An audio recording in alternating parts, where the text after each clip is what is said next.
Through the coronavirus pandemic, we became used to the presence of Casey Briggs to take us through what was happening in Australia and around the world. We lost him for a while because he had to go crunch the numbers on the US election, and things kind of calmed down in Australia a fair bit with COVID-19. But that's changed in the last couple of days with this outbreak in South Australia. And so Casey Briggs joins us now once again. Casey, g'day, good to have you back. So what's your read on what's happening in South Australia right now?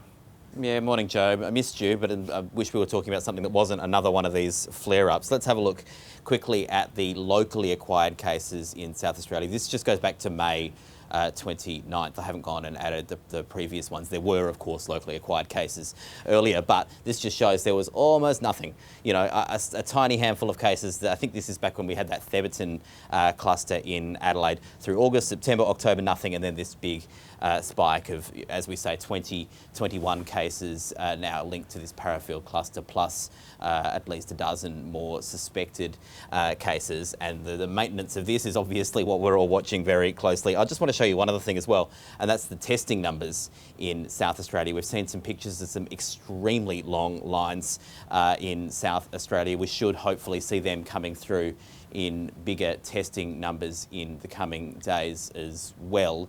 Yeah, I'm kind of surprised the spike in the last couple of days isn't bigger. Yeah, it is a little bit surprising. I suspect this is these are the testing numbers that were reported yesterday for the day before. So remember that these testing numbers, there's always a little bit of a lag. We'll get an update again from authorities today, and they will be yesterday's testing numbers.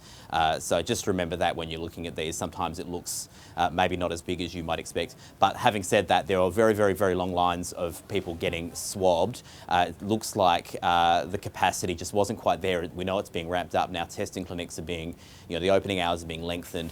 I've seen that at least one is being opened, I think, until midnight tonight in Adelaide. And so, you know, you should see more people coming through. But of course, remember also that these numbers are the numbers of tests processed. What the lines we're looking at are the numbers of swabs being taken. And so there's a delay in the swabs, between the swabs being taken and the test result coming back. And that might be another reason that we're seeing certainly a jump, a lift on previous weeks, but we want to see this be quite a bit higher to be sure that you're catching every single infection. Think about it this way: South Australia is, Adelaide's roughly a quarter, maybe the size of Melbourne.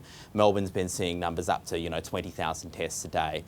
You want to be seeing, numbers in excess of 5,000 in South Australia pretty routinely to be sure that you're catching all of those. But certainly the indications are people want to get tested. It's just a question of capacity at the moment in South Australia. But back to this cluster in particular, there are a lot of similarities, I guess, between what we're seeing now in South Australia and what we've seen in Victoria back in June, July, and we saw where that ended up. A breach of, the virus escaped hotel quarantine. It escaped into security guards, into cleaners, into big families, into working class areas. Lots of similarities there, and then we know in Melbourne that it then spread through the entire community. The trick for South Australia, and they have acted faster, is to get on top of this test, put a ring around all of those cases as quickly as possible in the hopes that we don't end up going down the same route. Testing capacity is an issue there.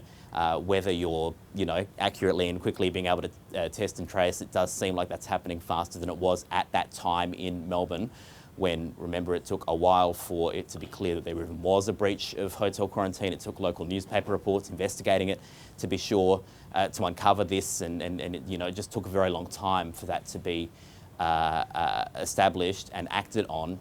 That doesn't seem to be the case here.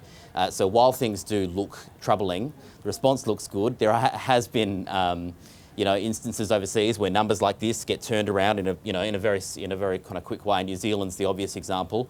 Auckland had that cluster of 40, 50 cases that then turned into a dribble of cases afterwards, because very quick action, very widespread action, clamping down of restrictions, all of the same things we're seeing in South Australia at the moment. So time will tell, but I'm very interested to see what the numbers are out of South Australia today. It's a little bit early to know exactly how this is playing out. One of the things we're watching for is there any untraced community transmission? We haven't had any of that just yet.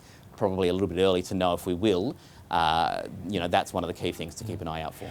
And Casey, we're just about to go to the President of the South Australian Medical Association, but before we do, just very briefly, I don't know if you've loaded, on your first day back, loaded the US figures, but just interested to see, considering what's happening in the US. I think when we spoke last, the number of deaths there, like the number of cases had been shooting up, but the number of deaths hadn't necessarily started rising commensurately. Has that changed now?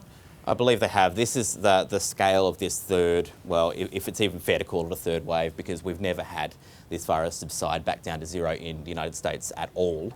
But this is the scale, you know, we're seeing numbers as high as 170, 160, 180,000 at the moment. A profoundly different response to what we've seen in Australia, certainly in places like Europe as well, where when cases have spiralled to that sort of level, national lockdowns have been imposed. You've got places in the United States where there just are very few restrictions, very few controls being put in place, even in the worst affected areas of the country. And if I flick quickly to the numbers of people dying every day, what we'll see is we are starting to see that growing again. You know, this lags the numbers of infections. We know that it lags it by sometimes 3, 4 or more weeks. We're starting to see that increase again. Yeah, but still nowhere near what happened in the first wave for the US. Okay, we'll leave it there and we'll chat to you again later through the day. Casey Briggs.